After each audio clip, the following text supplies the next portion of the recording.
Hey everybody, welcome to Skills on Sunday for October 25th, 2020. I'm your host, DM Gallibond. So, today's topic sounds a little bit like a British sketch comedy show. Today we are talking about moderately armored. That's kind of like moderately wet, moderately dry, moderately cloudy, moderately effective, moderately medium. Moderately, it just has kind of a weird name to it, moderately armored. So we're going to go ahead and we're going to talk a little bit about this feat today, which actually is quite a bit more useful than its name applies. So let's go ahead and take a look at what this actually does and where it came from. Okay, moderately armored has a prerequisite, requires that you are proficient with light armor. And moderately armored means you have trained to master the use of medium armor and shields, gaining the following benefits. So increase your strength or dexterity score by 1 to a maximum of 20. You gain proficiency with medium armor and shields. Now, why would you use this?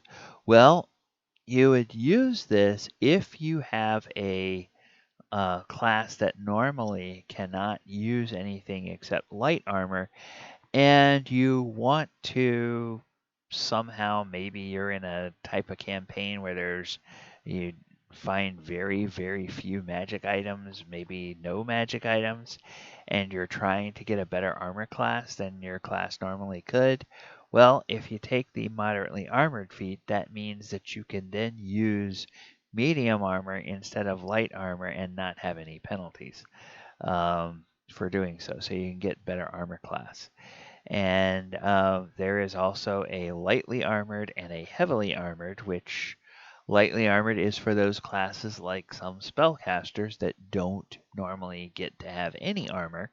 So your wizard could take the lightly armored and then be able to use light armor. Then if that wizard also spent another feat and took moderately armored, hey, guess what? Now your wizard could be using medium armor. And yes, yes, yes, if your wizard spent yet another feat to take heavily armored, then you can have your wizard running around in full plate mail. Now, is that practical? Probably not. By the time you've spent all those feats, they're probably high enough level that you can do spells and create items and have enough money to, in most campaign worlds, buy items that would give you a better armor class than what you get with armor anyway. And of course, most of the time, your wizards don't have great strength, so there's oftentimes prerequisites on strength to use, especially heavy armor, if not medium armor.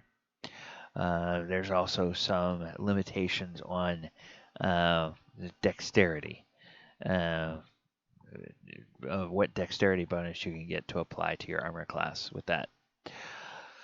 And then, of course, this is a direct callback to 3rd edition, where you have armor proficiency light, or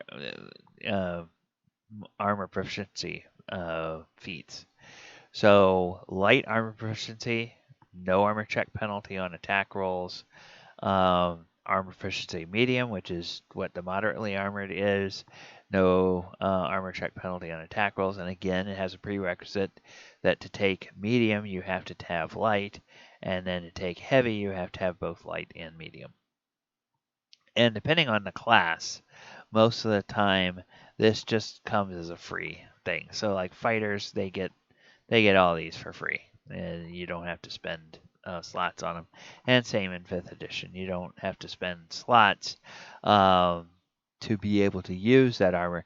Now, the other benefit is that your for those characters that normally cannot use medium armor, you get to raise your strength or dex by 1, which is not the case with classes that can use medium armor right out of the box. They don't get that benefit.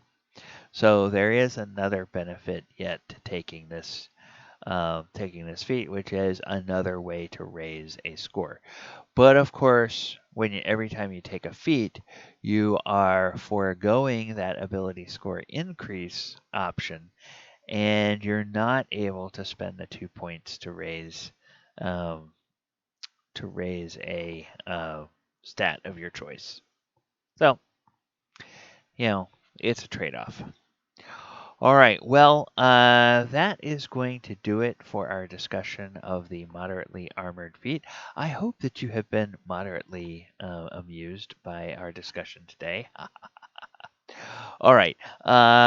If you like everything that we're doing here on this channel, please subscribe to the channel, like the video, share the video, click on the post notification bell so that you learn about every time that we drop new content on the channel. And if you have used moderately armored on a class that normally can't use medium armor, I'd be really interested to see in the comment, what was the justification? What kind of campaign were you running? Was it a low magic campaign and were you doing, or was there some other reason than maybe strictly getting the use of medium armor that you thought it was worth it to spend the feat? Because remember, it's D&D. You can do what you want, and there are no wrong answers. As the people over at the RPG Academy always say, if you're having fun, you're doing it right. So if you had a really good reason for giving a character the moderately armored feat, and it played into the way you ran your character and everybody had fun in a game, then it was the right decision. I'm just curious to see why somebody might do that and what were the circumstances that would lead one to that decision. Um, and that's more because I kind of have a hard time sometimes figuring out why, under what circumstances something would work like that. All right. Well, thank you very much, everybody. Hope you have a wonderful week. And we hope that we will see you back here next time for Skills on Sunday. All right. Good night, everybody.